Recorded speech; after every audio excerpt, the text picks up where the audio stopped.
Good evening, everyone. Corey Anderson here. I just got home from work.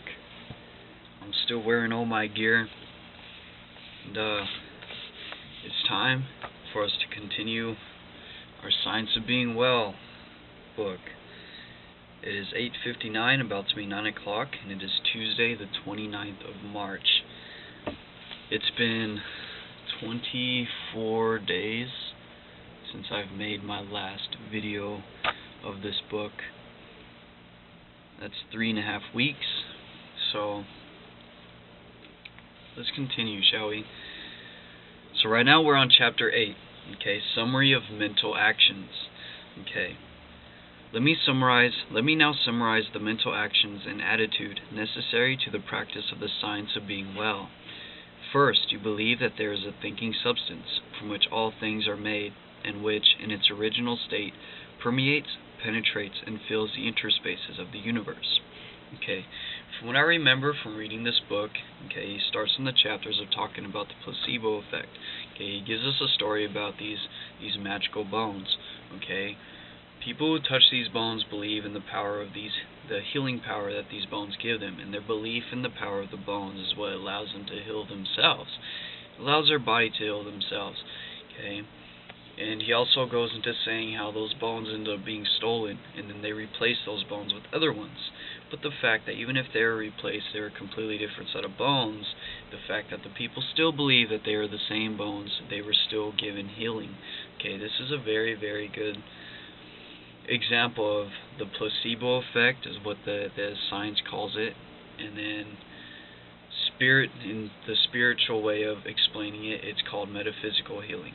Okay. So let's continue. This substance is the life of all, and is seeking to express more life in all.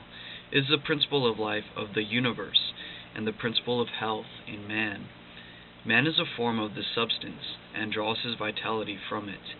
He is a mind-body of original substance, permeating a physical body, and the thoughts of his mind-body control the functionings of his physical body. If man thinks no thoughts, save those of perfect health, the functions of his physical body will be performed in a manner of perfect health. If you would to consciously relate yourself to the all health, your purpose must be to live fully on every plane of your being. You must want all that there is in this life for mind, body, and soul, and this will bring to you into harmony with all the life there is. The person who is in conscious and intelligent harmony with all will receive a continuous inflow of vital power from the Supreme Life, and this inflow is prevented by angry, selfish, and antagonistic mental attitudes. If you are against any part, you have several relations with all, you will receive life, but only instinctively and automatically, not intelligently and purposefully. You can see that if you are mentally antagonistic to any part, you cannot be in complete harmony with the whole. Therefore, as Jesus directed, be reconciled to everybody and everything before you offer worship. Want for everybody all that you want for yourself. The reader is recommended to read what we have said in the former work concerning the competitive mind and the creative mind. Okay, remember, he went over all that in the Science of Getting Rich. Okay, remember, the competitive mind is one who competes with things because he has the belief that there is not enough to go around, that he must work and strain to get his own, which is very true. Yes, we must put in the work, but we must not get anxious or in a hurry over the fact that, hey, maybe somebody else is going to get this instead of me, because we're all here to create, and we all have the power to create. And whatever endeavor we are going to, we must walk with faith and act in faith that yes, there is somebody here that is here for me, because there's more than enough to go around. Trust me, because if there wasn't, none of us would exist if we weren't here to be supported in whatever it is that we are trying to achieve. It is very doubtful whether one who has lost health can completely regain it so long as he remains in the competitive mind. Being on the creative or goodwill plane in mind, the next step is to form a conception of yourself as in perfect health, and to hold no thoughts which are not in full harmony with this conception.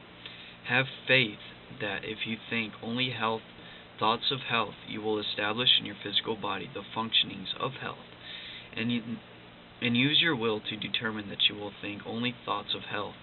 Never think of yourself as sick or as likely to be sick. Never think of sickness in connection with yourself at all. Excuse me, I'm sorry. And as far as may be, shut out of your mind all thoughts of sickness in connection with others. Surround yourself as much as possible with the things which suggest the ideas of strength and health. Have faith in health and accept health as an actual present fact in your life. Claim health as a blessing bestowed upon you by the Supreme Life, and be deeply grateful at all times. Now here's a little explanation of this and what he had just said in the whole metaphysical healing part. Okay. There is no past. Okay, there is only here and now. The past only exists in the memories of your own brain cells.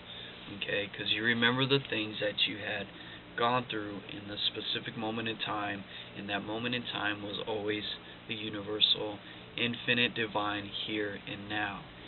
Here and now is the only time that exists, and here and now is the only time that will ever exist. Okay, like I said, the past only exists in the momentary memory of what you remember in your brain cells. Okay, like what I was talking about 1 minute ago. Okay, that's already in the past, and what I remember it being and what you remember seeing is still existing in the brain cells that you have. Okay, the future is still not even happened. Okay, and it will always be in the future. Okay, that is why it's called the future. The future is never fixed, and it is always changing from here and there, depending on the decisions you decide to make here and now. Because the actions you take today will determine where you are tomorrow. Okay. So, moving on to the believing health and having faith that you are healthy here and now. It must be here and now, because like I said, the universal, eternal here and now is the only time there really is. So, take that health in consciousness and believe it to be in existence right now. Okay. Never think of yourself as sick or as likely to be sick. Never think of sickness in connection with yourself at all. And, as far as may be, shut out of your mind all thoughts of sickness in connection with others. Surround yourself as much as possible with the things which suggest the ideas of strength and health.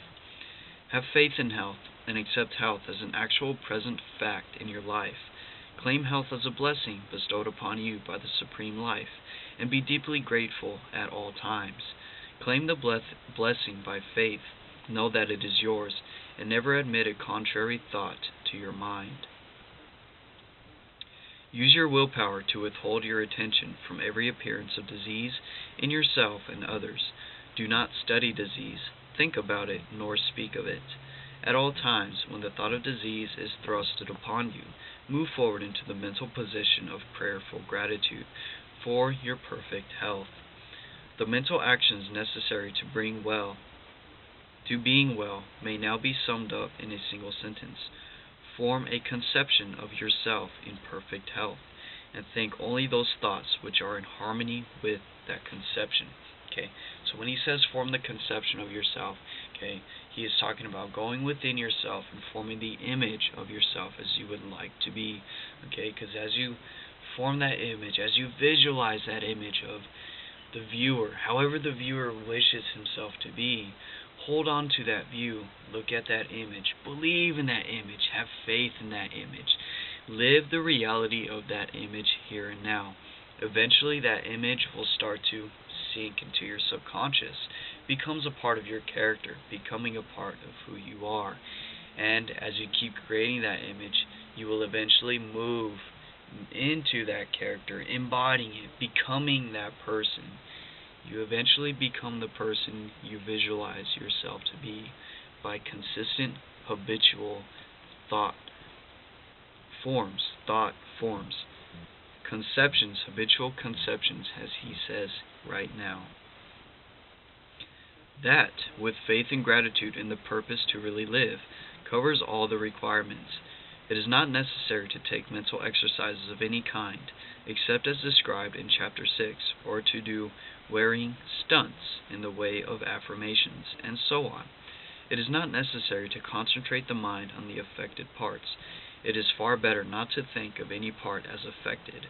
It is not necessary to treat yourself by autosuggestion, or to have others treat you in any way whatever. The power that heals is a principle of health within you, and to call this principle into constructive action, it is only necessary, having harmonized yourself with the all-mind, to claim by faith the all-health, and to hold that claim until it is physically manifested in all functions of your body. In order to hold this mental attitude of faith, gratitude, and health, however, your external acts must be only those of health.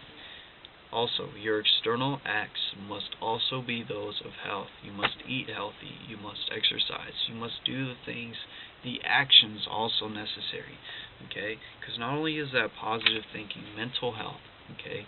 Those are healthy thoughts that you are having. Okay? Now remember, as divine centers of intelligence, we are all thinking substances. Okay? It is very important that we have a constant stream of harmonious thoughts. Okay, but we also must take the actions necessary for our body to stay nice and healthy and in line. So our mind and our body can function in congruence with each other, instead of one being in a healthy state and this one being in a healthy state. Okay, and then vice versa. Okay. You cannot long hold the internal attitude of a well person if you continue to perform the external acts of a sick person. It is essential not only that your every thought should be a thought of health, but that every act should be an act of health, performed in a healthy manner. If you will make every thought a thought of health, and every conscious act an act of health, it must infallibly follow that every internal and unconscious function shall come to be healthy. For all the power of life is being continually exerted towards health. We shall next consider how you may make every act an act of health.